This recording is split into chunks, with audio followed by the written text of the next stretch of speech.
So ngayon magte-trade ako dito sa Smarty na asset. So magsisell ako dito lang napakadami kasi nga biglang taas yung green or yung market is ngayon bababa naman yan. Kung makita nyo profit tayo mga kamayantek, tugma talaga yung ating prediction.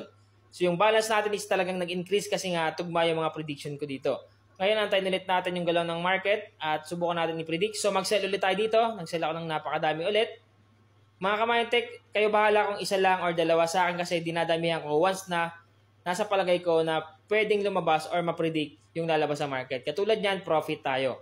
Pero nasa sa inyo pa rin kung isang beses lang, nasa sa inyo pa rin yan kasi nga kayo naman yung maglalagay dyan ng pang-trade.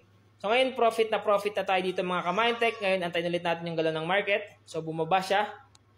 Kung makita nyo yung balance ko dito, napakalaki na. Talagang nag-income talaga tayo. At tingnan mo dito, ayan, napakadaming profit at nag-gain natin dito na income sa expert option. So sundin nyo lang laging strategy dito para mag-earn kayo at kumita sa expert option.